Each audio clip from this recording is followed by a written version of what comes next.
Welcome to Keeping It Real, the largest podcast made by real estate agents and for real estate agents. My name is DJ Paris. I'm your guide and host through the show. And I'm really excited today because our guest is, she's doing some really cool things with marketing. And I'm a marketing guy. So I am super excited to talk to her. And she is Chaffey Lakic, and she is a dedicated realtor with over 7 years of experience, known for her integrity, her expertise, her client-focused service. She's, of course, a member of NAR and vice chair of the Seattle King County Realtors YPN. I was a YPN chair member myself here in Chicago for years, and I love YPN. So everybody should go to your YPN events and serve as well. But she stays connected to real estate professionals and is at the forefront of industry trends to provide top tier guidance. And this is incredible. In 2025, Bella was named to the NAR 30 Under 30 class of 2025, which is national recognition that highlights the top 30 real estate professionals under 30 from across the entire country. And that was, I think, in her 6th year. So she's been doing this for a while as a very young person. Whether assisting first-time buyers, navigating new construction, or facilitating resales, Bella ensures a seamless experience. Her commitment to excellence is unwavering, no matter the price point. Beyond her real estate career, she is deeply involved in her community as the founder and president of the nonprofit Alexander's Hope. We're going to find out about that. And she lives on a hobby farm where she has animals and all sorts of cool things with her husband, her 2 young daughters, and the other, and of course, the animals I just mentioned. Follow her on Instagram. She does really cool stuff on social. So Bella Chaffey Real Estate is where you find her on IG, and then YouTube, which I'm really going to have you check out, is Bella Chaffey. Follow those. We have those in our description. But what she's doing on YouTube is really extraordinary. We're going to talk about that too. All right, Bella, welcome to the show. Thank you so much for having me. Excited to be here. I am excited to talk to you. And you got your license really early. So I want to start there because I always find that, like, at 22, there's no way I would have known how to do, well, whatever. I was barely, like, I don't know. I was barely functioning as an adult at 22, but you had your life together. So every piece of advice you were given was built for somebody with a 20-year-old sphere, which is awesome because 22-year-olds do not have that. But you did it anyway. You hit NAR's 30 Under 30 last year. When did you realize the script you were handed wasn't going to work for you?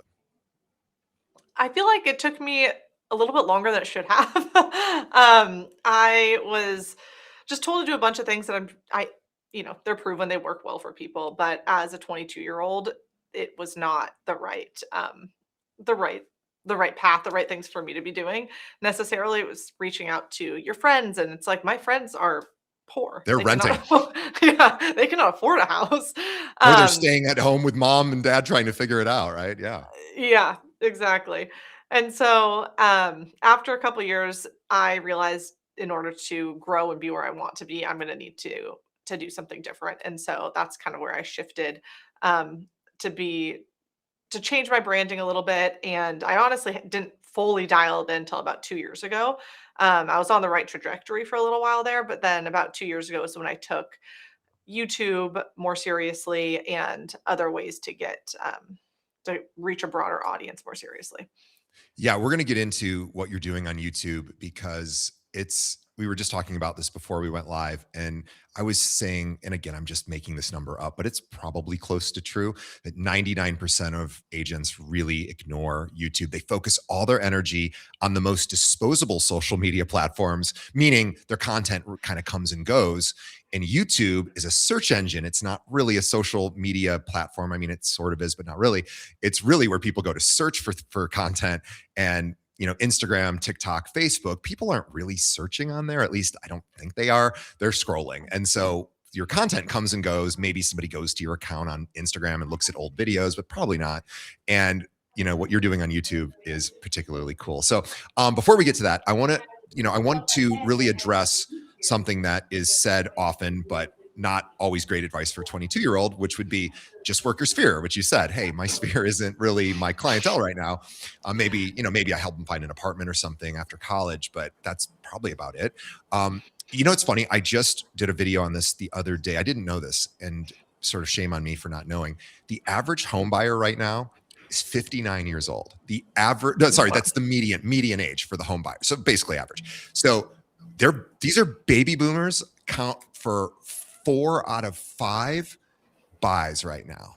Like, it's insane. And only 21% are millennials that are buying. So even, we know like the average first time home buyer now is 41, which is insane. So all this marketing is really, we focus it on younger people. And it's not that we shouldn't hit that demo, like how to buy your first condo or first home, but it's not where people are buying right now. It's crazy. And 1 out of every 5 baby boomers pays entirely in cash. Like, that was another stat. So we are just marketing to the wrong people. I'm not saying you are not, but it's like, who's making content for those people? Like, almost nobody. So that's another quick opportunity. But anyway, we'll get back to Bella. I just wanted to go off my little soapbox there because I just learned these stats and it blew me away.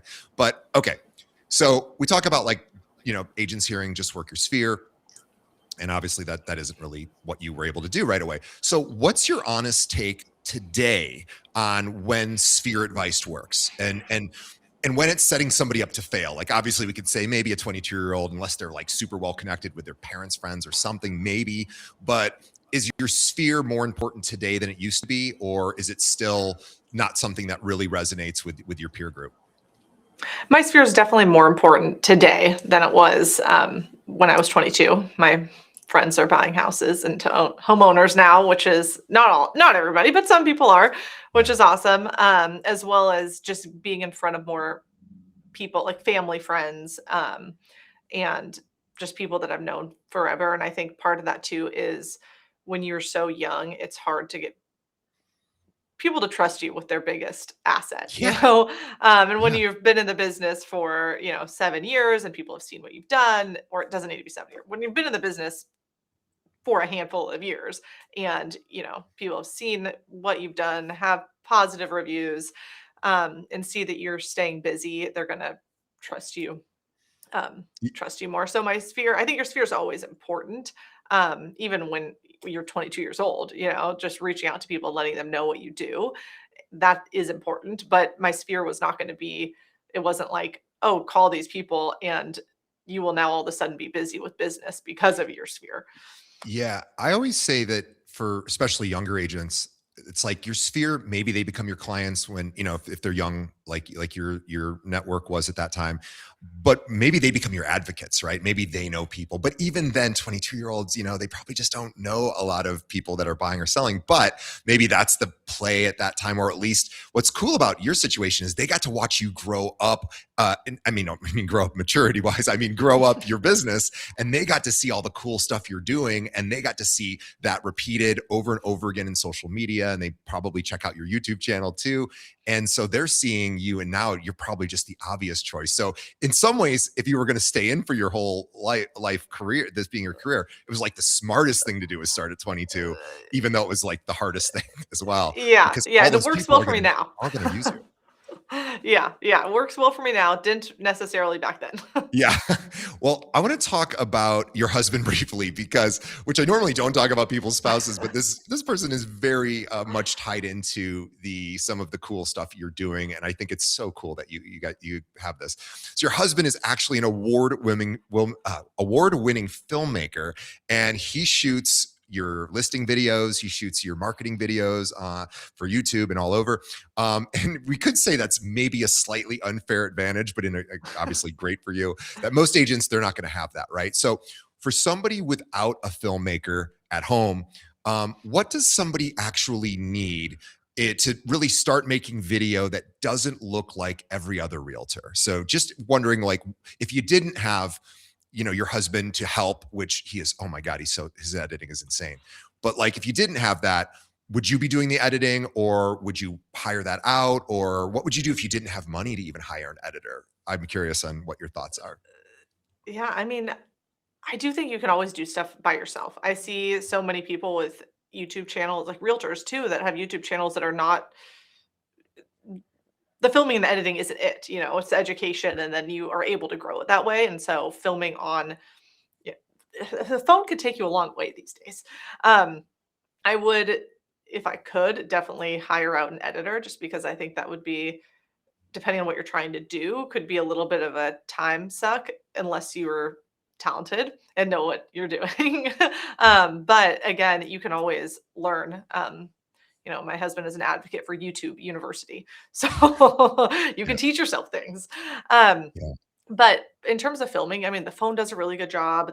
If you're not comfortable operating a big camera, which I know I'm not, have you seen those little DJI Osmo cameras? I They're like I these have. They're awesome. yeah, yeah, super cool. And you can film really well on on those, and they have stabilization and stuff. So Yeah. that is like a more affordable and less scary package than a big camera. Boy, that's a great suggestion. I never thought about those because you could buy a gimbal, which is a stabilizer, and for maybe $100 or so, and put your phone on there, and that would do some of the stabilization. But you're right, the DJI little all-in-one devices, they're not that expensive, and they shoot in 4K. They look good, and yeah, there's lots of options. I agree. That's really really great advice. So the good news is you do have a professional editor because your stuff and it shows. I think it is what I love about your content is it so a lot of people will spend money on an editor when they're doing high-end luxury stuff, and I'm sure you do too, or meaning you have those that kind of editing. But I always love when it's really good content that's useful. Like you were saying, the content's the most important piece. When it's really useful content paired with good editing, it's tough to beat that. Like that is so awesome. So I think AI is going to start helping with some of the editing. And I don't think it's there yet. Your husband is still way above what AI can do, and hopefully always will be. But I think it's getting better. So I think people with on a more limited budget, but again, I think you're right. It's not really the edit. It's always the content. The editing just makes it look cool. And your husband is so good at that.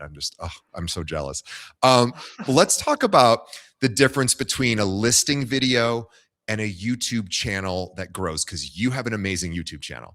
So what's the system behind your YouTube? Like what's the upload cadence? Like how often are you making videos? What types of videos? And how do you decide on what to film? So my goal is one long form video a week. I don't always hit it, but we're pretty good at, even if I fell a day or two behind, getting it up, then getting back onto track. Like we try to do Sundays, but I mean, life is busy, as I'm sure everybody Yeah, you're a knows, and it mom, can be you've got hard. other things going on, your business, everything.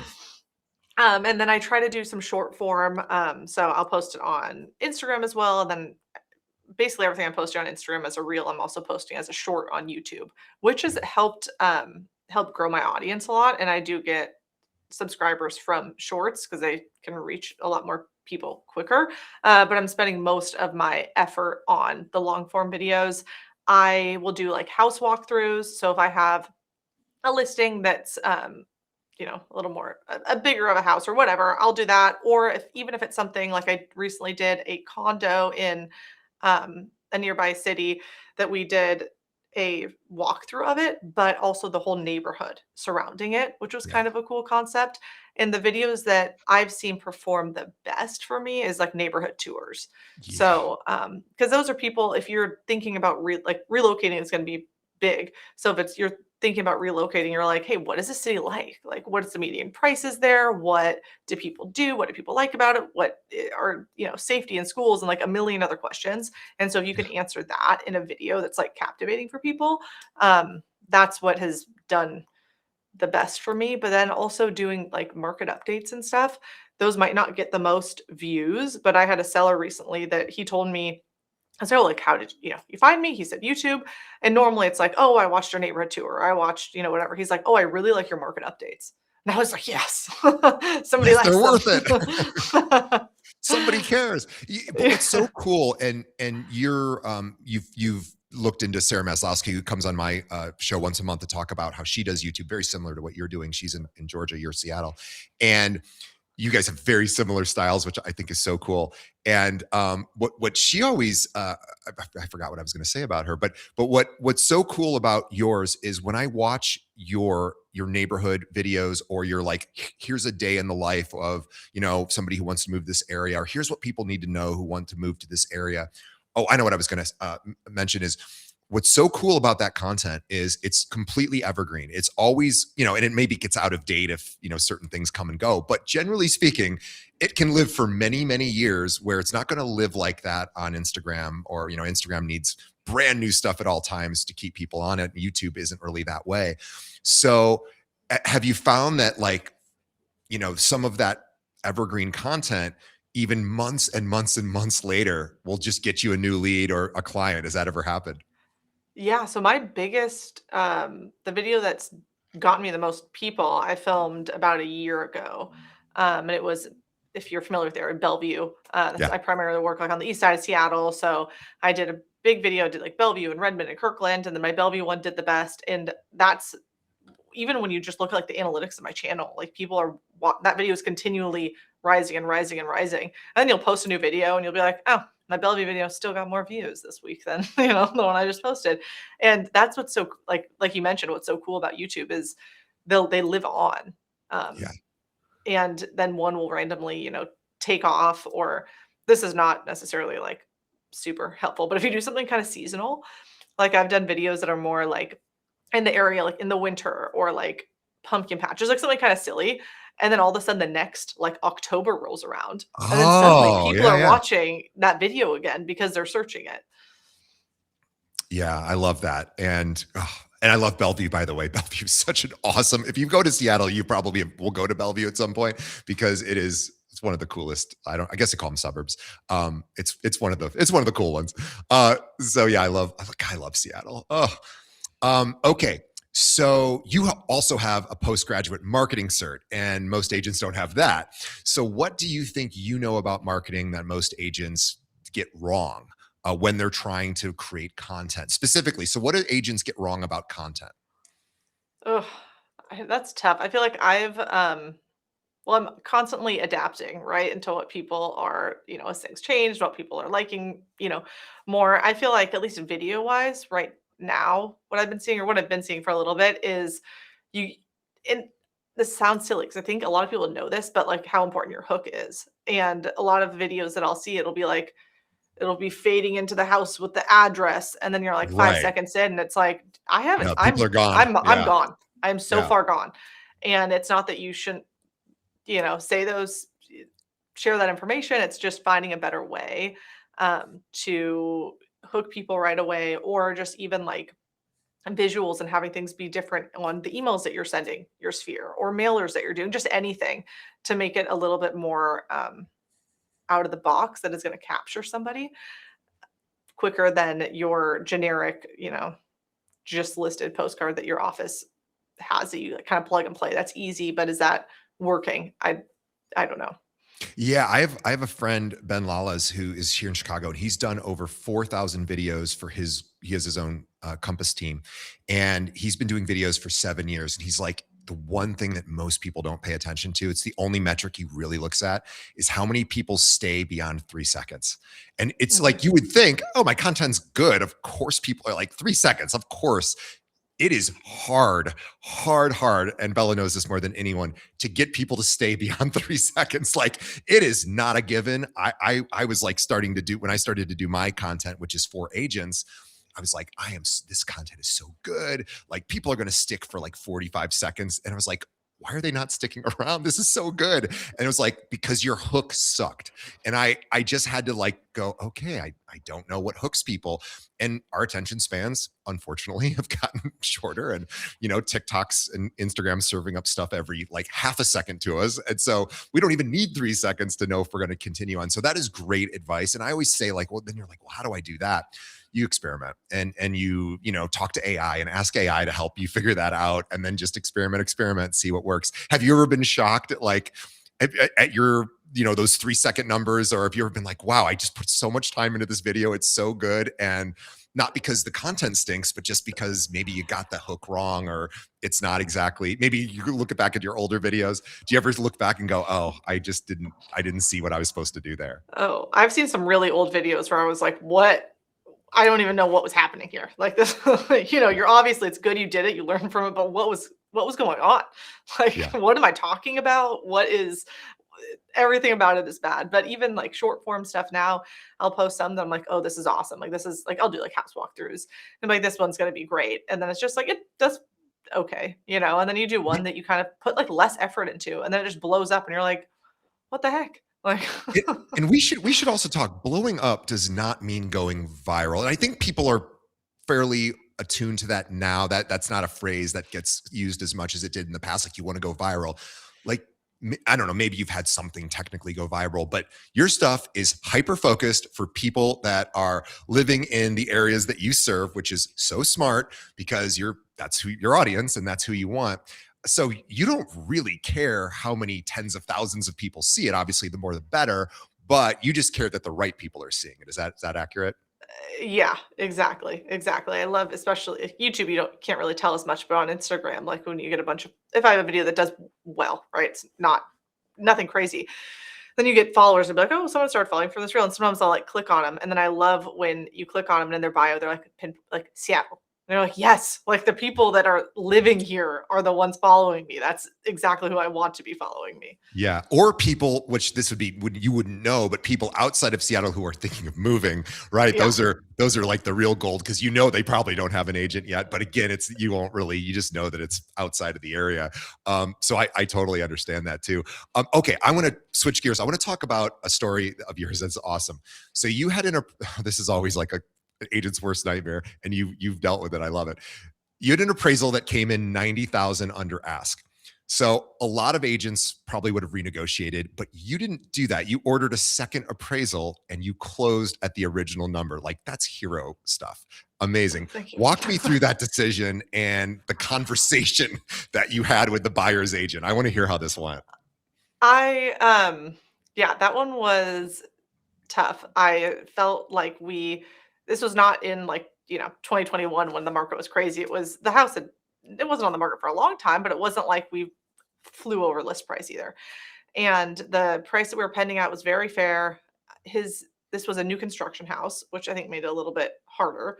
And in the area, there's a lot of other new construction, but we had beautiful views of Lake Washington. And the other houses didn't have those views and were just not quite as nice as this one. So the comps weren't really there, but we weren't in as good as we were in a different school. We weren't in the Bellevue School District. We were outside of that. And the Bellevue School District plays a big role in appraisals over here.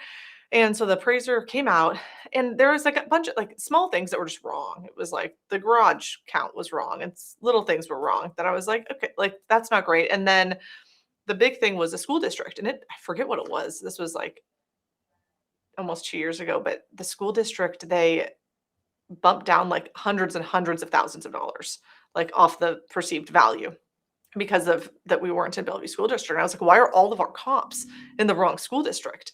And I was just frustrated by the whole thing. And I think it should have appraised at value and I got it adjusted. And then I asked the buyer's agent, could I get another appraiser to come out here? And they're like, if you can get one done in the next, like, I forget what it was, like 3 days or something. Sure. And I was like, okay, done. And then that was my next 24 hours was finding somebody else who I could get to come out there and get it handled. And they came out and we appraised at value. We closed at value. And my seller was very happy. That's an amazing story. I love that. So it's like, don't give up, just keep working, get things fixed, and amazing. I love that. Oh, okay. I want to talk about serving the industry, and you are a big proponent of that. I am as well. And I was on the YPN committee for the Chicago Association for 3 years. And then I was like, I need to step aside and let other people do it because it's such a popular committee to get on. But I loved every moment of it. And it was just one of my favorite experiences. Now I do other things with the association that they're not as much fun necessarily, but they are really exciting and fun too. And I'm going to keep serving. I imagine you you might be too busy to even serve now, but I know that was, that has been really important to you. So I want to talk, I would love for you to speak to the audience who are all agents who absolutely, may want to consider this. I would tell everybody to do this, but you're currently on YPN, I think. And you're leaning into Washington Association, so state stuff, which is awesome. You've got the 30 under 30 thing, but what's the ROI? And again, I know you're not doing it for this reason. So I don't want to say you do this to get business because that's not the reason to do it. But what is the ROI that agents are missing when they're like, oh, I just skip my association involvement. I don't need to I just got to work on my own business. Like, why do you do it? I feel like I didn't know enough around it. Like I wasn't nobody in my office really does that. It wasn't something that was like put in front of me really at all. And then I don't even know. I like saw some about YPN. I never even gone to an event.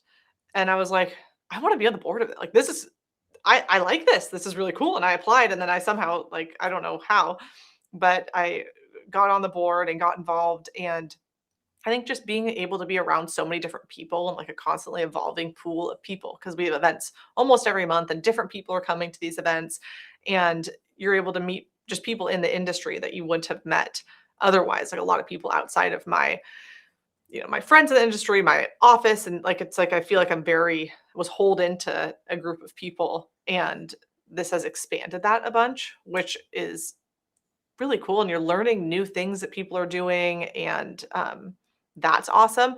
But then also on the client side of things, I have had people that, they'll see like, "What? You're on the board of Seattle King County Realtors?" Like, that's so cool. So there's that part of it too. The clients see that, "Oh, you're doing something like, you're actually involved You in a care. bigger" Yeah. yeah, group, and they people like that too. So that wasn't why I joined, but I've had it's in my little, like, email signature, so I've had clients reach out about it and they are excited to hear that. So that's also a bonus. Yeah, I agree. I think stop posting the I just sold the huge home image post on Facebook. Okay, don't stop doing that. I'm not talking to Bella. I'm talking to our audience, and I'm not even talking to our audience necessarily. But anyone who's doing this, consider a different path. If you're just posting, look at me, I sold this home. Nobody really cares. I mean, your friends are proud of you and whatever. But if you post, hey, I'm serving, and it's not a brag. It's something you should. If you're going to talk about your business, this is part of it. Hey, I care enough about this industry where I want to help make it better. And here's what I do for this industry. People really respect that. And it's something that's content as well that you can push out there. And it's not, hey, look at me, how cool I am. It is, I care. And we know that obviously people want to work with people they know who care about the industry, because if you care about the industry, it means you care about your local community too. So it all ties into sort of the overall relationships you're trying to build. So I am such a believer in that. And I feel like you basically said it made me a better agent in a way because I got to talk to other people who were doing good things. And also the other thing about volunteering is you just get to be around people who have similar values, and you get to be around people who are like-minded and they're like, yeah, let's make this better and let's do fun things. And that's always uplifting. I always my YPN meetings were the most favorite meeting I had every month because got to see my friends and we got to talk about, what they're working on, and also helps, like you said, build great relationships. So when they see those offers coming over and you're like, oh, that's one of my friends, like that helps. So I love that. And I appreciate you serving, and everybody should consider serving, and check out your if you have YPN in your local thing, you should do it. It's super fun. And you don't have to be young actually to do it. So you can just do it at any age. Okay. I want to talk about your 30 under 30. Congratulations, by the way. Amazing. God only knows how many people apply for that every year, and you got it. And so I'm so excited to talk to you about this. So you said in your profile, I want to be my client's trusted advisor for life. So every agent says this, right? But I know that this means something very important to you. So I'm going to ask you a very specific question. What does that look like after the closing? So you do the heroic, cool close, everything happens and it's perfect. They like you. And now they're not going to move for the next 7 to 9 years. So what are you going to do to stay in touch? How do you stay involved so that they are with you for life?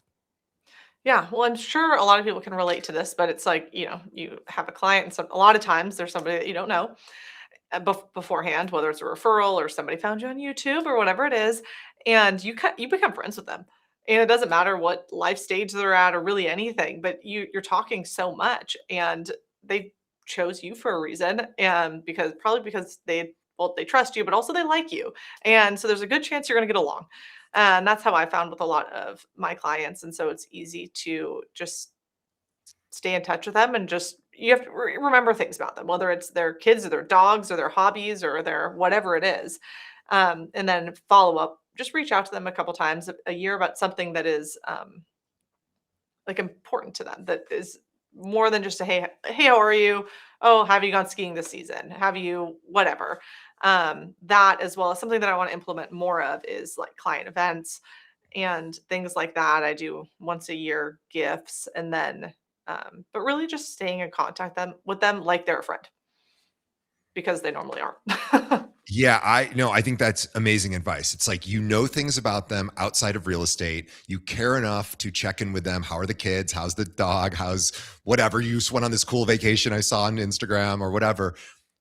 That's the stuff, right? Like it doesn't necessarily, it's not, hey, I need your referrals or hey, are you moving this year? I mean, you can ask that obviously too in a way that's not, pushy, but people just want people that care about their lives, I think. And there aren't that many industries where you get to do that in a way that in real estate you do. I like my accountant doesn't call me and she's like, "Hey, how are the cats?" I have two. I have a sibling cat.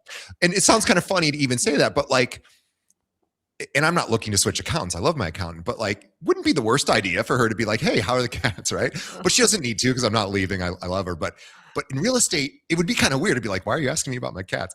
But in real estate, people do get to know that those kind of things about you, and you get really personal with people and intimate and vulnerable. And so, I think it's this really unique opportunity to do something that other professions just don't really have that kind of information. So I think that's so awesome that it's such good. Okay, I'm going to put you on the spot. No pressure here, but I want to because I just love your marketing brain. So we're gonna just set this table for you. I'm going to ask you some questions. She does not know I'm doing this, but that'll be a lot of fun. So okay, we're going to start you entirely from scratch. You're not 22 Okay. anymore. You're Okay. still under 30, but we're going to start you don't have you have your skills, you know what to do, you have your marketing background, you don't have any contacts, so literally we plop you and place you somewhere else in the country, and no filmmaker husband, so now it's just you and your skills. Okay, first 30 days, what do you do? Just give me one thing. How would you start? I would start. I feel like short form videos are, anybody can do those. Like, I do my home tours that I do are all on my phone. And I would start doing that and doing it every single day. Probably. If I had So nothing else to do calling and I up didn't know listing anybody. agents going, can I come do a quick home tour? I want to Yeah. promote your place to my audience. Simple as that. Yeah, I just reach out to people. I mean, today, like, I do a bunch of more listings than, obviously I have. So a lot of the tours that I do are other people's listings. I just find some online that I think people might, enjoy seeing. I reach out to the agent, ask if I can do it. A lot of times they say, "Yeah, go ahead." And then I go and I do it, tag them in it, whatever. Yeah. So I think I would just dive into that, because anybody, I mean, I don't care what your editing or whatever skill set is, anybody can figure out how to do that. Um, Yeah. Okay, yeah. audience, pause right now. She just told you the most important thing that you can do, and I couldn't agree more. I absolutely would have answered it the exact same way. And I've talked to hundreds of top 1% producers, and they probably would say a very similar version of this if I asked them that exact question. I am in 100% agreement. And I want to ask you this. So you call up, so you don't have any listings. You're calling up agents. Hey, please, please, please, going to come just do a 60-second walkthrough. Tell me what's cool about the house. I'll feature it, whatever. I'll promote you because it's your listing. I'll tag you. So maybe you share it as well. How many times do you get a, no, I'm not interested? How often do you get a yes versus a no from another agent? Recently, I've gotten more like no responses. I would say there's been times, it's like sometimes you'll reach out and I'll reach, if I want to film a couple houses, I'll reach out to more than I want to film, you know? And then sometimes everybody replies, they're like, yes. And you're like, now I gotta film 5 houses, which not a bad problem to have. But I would say on average, probably 60% will say yes. The It's amazing. other maybe 30% will not reply. And then every once in a while, you get like a, probably not even 10%, but every once in a while you get a no. And I'm always asking too with like vacant listings too. So I'm not Sure, asking sure. Yeah, you're not I'm trying to not bother to. displacing the Yeah, people living there. yeah. Um, I but some people are just like no for whatever reason, or other people are like like very much appalled that you asked. Yeah, yeah, but most of the time, more than half, they're like, "Yeah, of Oh, course, like, yeah. more marketing is better." Oh, people get excited about it too. of course, like, and you can do the same thing with local businesses, obviously, you know this, I'm just speaking to the audience. "Hey, can I come in and talk about why I love your hair salon or why I love your dry cleaner?" And we're not gonna talk about real estate. I just wanna find your story and my audience who lives in this, whatever. You would obviously do the same thing. Um, this is such good advice, and I wanna speak to all the introverts out there, and I don't know if you consider yourself extroverted or introverted, but if you are an introvert, this is the best thing you could possibly do because you do it by yourself. You don't have to go out and meet people, and you are giving people content that they love. So you call listing agents, please, please, please, and then, call 10 of them. You'll probably get six, and you can go do this, and you will, over time, you probably have to do it for like 6 months at least. So don't worry about the numbers, but oh my God, that's such great advice. Okay. Thank you for that. You just answered that. You nailed that question. So, Oh, good. okay. Now, let's say you get to day 60 and you're doing these and you still haven't got a good footing because the algorithms still haven't figured you out yet. um, what do you do at that point? You keep going with videos, or do you pivot? So you've done 60 days worth of videos, maybe you've done 3 a week, these listing tours or whatever, but you're not really seeing a lot of traction. What do you add on, or what do you stop doing or whatever at day 60? I would keep going. I think a lot of things take a little longer. Like I mean, for my YouTube channel, for instance, it took me like a solid year before I really like got rolling. So consistency, even when you're like, I don't questioning things, I think is important. But I would add on like something local. Try to reach the people that are living there as well, because they can refer people out to you, and you can get more of a local following as well. Obviously, you're trying to sell real estate, but if you're saying just there's a new I'm this is really I'm about ready to do a video on this. Like there's a Trader Joe's opening in Woodinville, right? Oh, And people we get haven't very had a Trader excited Joe's about there Trader before, Joe's. you Yes, that know? is, yes. And especially if it's before like people know about it, it's like, oh my God, like that's something shareable. And so then you're sharing, someone's going to send that to their friend because they didn't know Trader Joe's was opening in Woodinville. That's way more convenient than going to Kirkland or Bellevue to go to Trader Joe's. Um, and that was a very specific example, but I think everybody can relate to something like that. So I would sprinkle in other content that is localized and pinning you as a local expert. Yes, you're doing these home tours and you're talking about, you could be doing educational content, but you're also aware of what's going on in your community. I love that as well. So in where we just moved, and m- we moved partly because the school district that we're moving into, is we're going to start a family, is like one of the best in Chicago, which is like there's some not good ones. So we had to figure that out. And just so happened that it's 3 blocks from a Trader Joe's. And so, Yeah. and I'm not really, I love Trader Joe's, but I just go to the regular grocery store because I have to, I cook a lot and stuff. And Trader Joe's isn't always the best for that. But my wife is like Trader Joe's all the way. That's like all she goes to. And that was a huge deal for her. She was like, oh my God, I can walk to Trader Joe's. And then we have a coffee shop that is now opening on the same block at the corner. And she is so excited. She is watching it daily.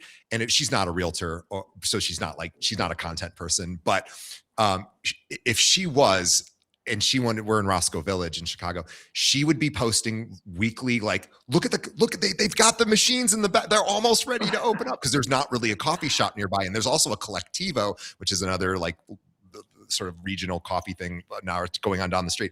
That's new too. So anyway, she would be so excited about telling people about this, and people do care about stuff like that. So I love that. You know what? We're going to move on from this because you just gave people the 2 greatest ideas for content marketing I have heard. So amazing. Guys, I think this is a perfect place to wrap this episode. I have a homework assignment for everybody. So based on everything Bella's really said. So I was thinking about it all throughout the episode, and I want to share it with you guys. So here's what I want you to do. So before the next episode this week, not next month, this week, I want you to pick a neighborhood that you actually know well and shoot a 90-second vertical video walking a street. Like, keep it really simple, not a listing, just a street. So edit it on your phone. It's easy. Use CapCut or whatever, or you maybe don't even edit it, but have a little script you're going to say, post it. By the way, if you are looking for a good script system for your phone, I wish I got like a commission off this, but teleprompter.com is what I use. They are awesome. And it overlays the script right on top of your video, which I didn't even know was possible on iPhone, and it also works on Android. You do this and it will, what's so cool about teleprompter.com is that they have a thing where that using AI, it hears your voice and it will auto move to the next word after it hears you say the previous word. So you don't have to worry about scroll speed or anything. It's all done with your cadence. And it's so cool. It's a little expensive. It's like $20 a month, or if you buy annually, I think it's like $8 a month. So it's not that expensive, but you can write the script, walk down the street, and nobody will know you're reading a script. It is so, watch my videos. It looks like I memorize these crazy scripts. I did not. I am literally reading them. So you can do this. And if you want content on that particular neighborhood, first of all, you probably know the content anyway, but go into AI and say, hey, don't use the AI speak that everyone knows when you're saying certain phrases, like have it remove all that, but have it give you some ideas of like highlight this. And it can help you with that script. Get teleprompter.com if you need help memorizing. I do. And just walk down the street in your neighborhood, do this. You now have a content asset, and post it to YouTube. Post it everywhere else too, but really post it to YouTube. You now have this content asset and a reason to call one neighbor and ask what they think. Hey, what do you think of this content, right? So if Bella can build a business on the east side, Seattle this way, like you can start one on your block literally this weekend. Okay, Bella has been our guest. She is amazing. I want everybody to follow her. Oh, by the way, she, of course, is always open to connecting with other agents who might have clients who are moving into the Seattle area, right? That's a very desirable place to live, and it is always moving. So if you are an agent and you have people that move, or maybe you have maybe you live in an area that people who retire from Seattle or move from Seattle move into, she would love to connect with you and see if you guys might be a good fit. Look at her content and you will see how amazingly professional she is. She's so great. So I want you to reach out to her. You can find her. YouTube is Bella Chaffey. I'll have a link to that. Her Instagram, Chaffey Real Estate. Anyway,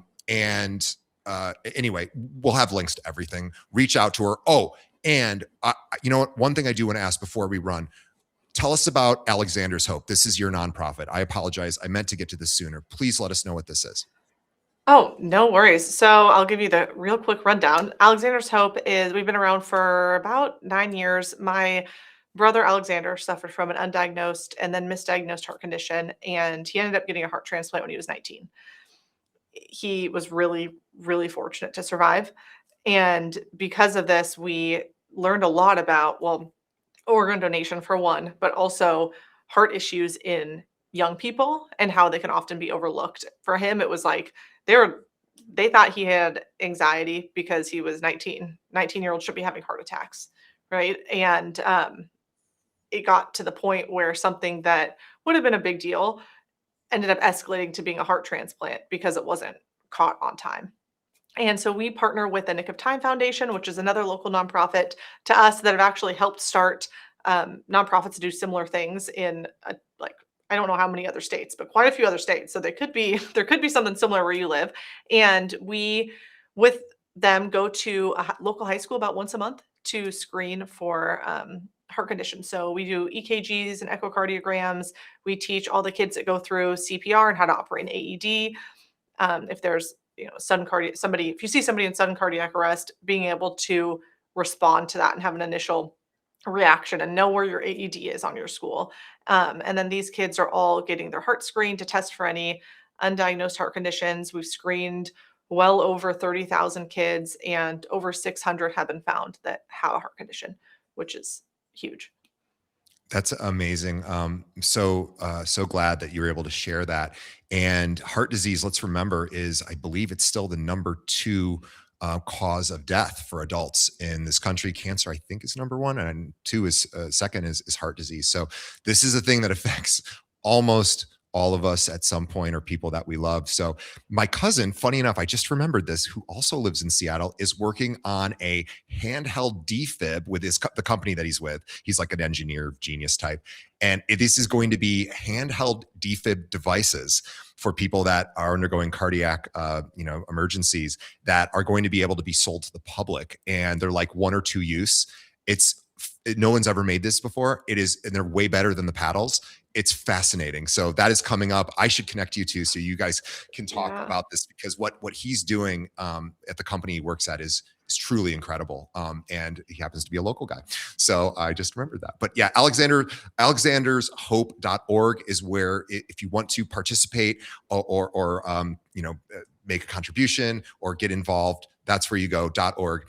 We'll have a link to that in the show notes as well. And thank you for bringing that to all of our awareness, and appreciate your service for that as well. And I'm glad your brother is good. Okay. On that note, we want to thank everybody for sticking around to the end. We appreciate you. Please tell a friend. That's the best way you can help us grow. Think of another agent that needs to hear this great interview that we just did with Bella, and she was so awesome. So send it out to other agents, and we would appreciate that. And then, as always, thanks you to our sponsors. On behalf of the audience, thank you to Bella. On behalf of Bella and myself, thank you to the audience. We wouldn't be able to do it without everybody's support, and we love you. So we will see everybody on the next episode. Thanks, Bella. Thank you so much.